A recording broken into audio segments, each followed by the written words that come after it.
You don't traffic 1,000 children and only arrest 2 people. Think about that for a second. Does anyone really believe Epstein and Maxwell were the only ones? Congresswoman Madeleine Dean just said what millions of Americans have been thinking. Enough is enough. It's time to follow the money, because the truth is hiding in the financial records that some in power still don't want us to see. I rise in support of my amendment, which states that none of the funds made available to the Treasury Department by this bill can be used to prevent the release of financial records. After all, here we are marking up the Financial Services and General Government Appropriations Bill, including suspicious activity reports, SARS, relating to the Epstein-Maxwell case to Congress. Colleagues, enough is enough. It is past time that we have the full transparency into the financing of the Epstein horrific sex trafficking network. We quite simply need to follow the money. This is something that has already been bipartisan in its support. And I invite through this amendment further bipartisan support. Senator Wyden, for example, for years has been investigating the financing of Epstein's sex trafficking network. And over this past weekend, as part of his committee's investigation, Oversight Chairman James Comer sent a letter to Treasury Secretary Bessent requesting that the department produce certain SARs relevant to his investigation. This information is critical for effective congressional oversight. We need to understand the scope of the operation to secure justice for the victims and to hold those involved accountable. It is our duty, after all, to seek justice and to prevent further harm, as Mr. Hoyer said. You don't traffic 1,000 children over the course of many years and just arrest 2 people. That just simply doesn't happen. There are perpetrators out there who probably have gone on to injure other children and women. We know Mr. Epstein and Ms. Maxwell were not the only criminals in this case. Numerous prominent businessmen were financially connected to Epstein in ways one can only describe as abnormal. We need to know if these transactions raised alarms, and if not, what went wrong, so that we can prevent something like this from ever happening again or happening right now.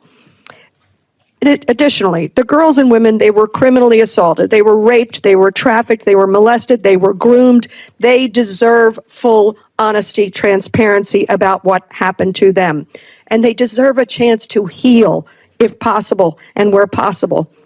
I commend the victims and the survivors families for their strength in coming forward and coming here. May they lead us out of this dark period.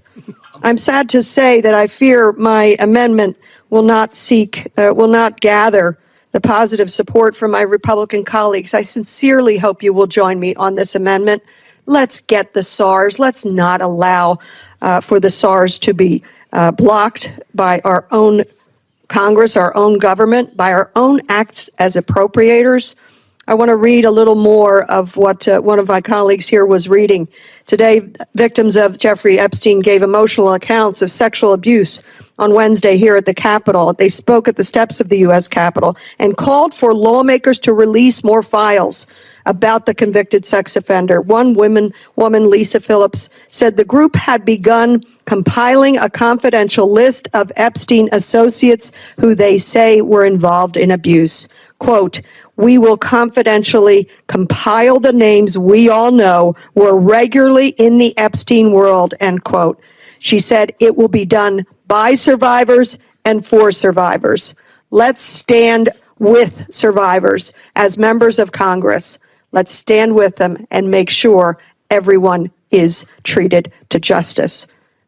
And I ask for support for my amendment. When Congresswoman Madeleine Dean stood up and said enough is enough, she was cutting through years of excuses, half-truths, and deliberate silence surrounding one of the most disturbing scandals in modern history, Jeffrey Epstein's vast trafficking network.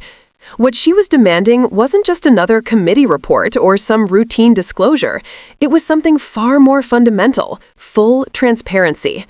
Because here's the truth we all need to face. Epstein and Ghislaine Maxwell did not and could not operate alone. You don't move hundreds, maybe thousands of vulnerable women and children through a global trafficking operation over decades with only 2 people ever facing serious accountability. That doesn't pass the smell test, and Dean knows it. That's why she zeroed in on the money. If you want to understand the scope of Epstein's crimes, you don't just look at the abuse itself, horrific as it was. You follow the money. You ask who was funding him, who was moving money in and out of his network, who was quietly profiting, and, just as importantly, which financial institutions turned a blind eye when suspicious transactions crossed their desks. Because, let's be real, financial records don't lie. They don't play politics. They don't have selective memories. They show us who was involved, who looked the other way, and who benefited. That's why Dean's amendment demanding the release of Epstein's suspicious activity reports matters so much. It's not just a technical move, it's a demand to strip away the secrecy that protects the powerful. And it's not just about the past. Survivors, some of whom came to the Capitol to share their stories, are still living with the trauma.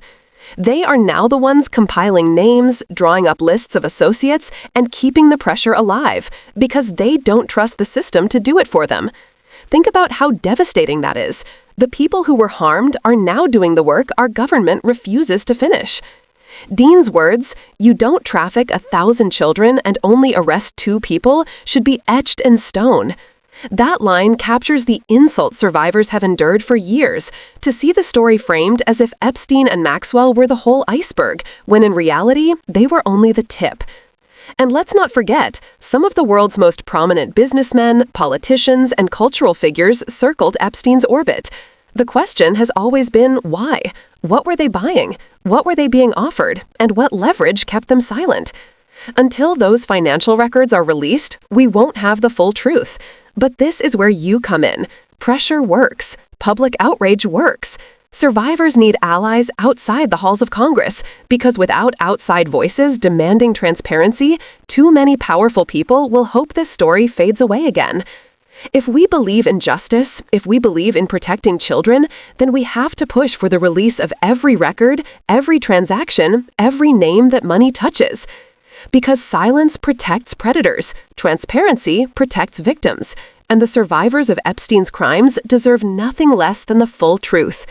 So if you agree that it's time to follow the money and that no amount of wealth or influence should shield anyone from accountability, then don't just watch this and move on. Share it, talk about it, demand transparency, because the fight isn't over and justice will only come if we refuse to let the truth stay buried.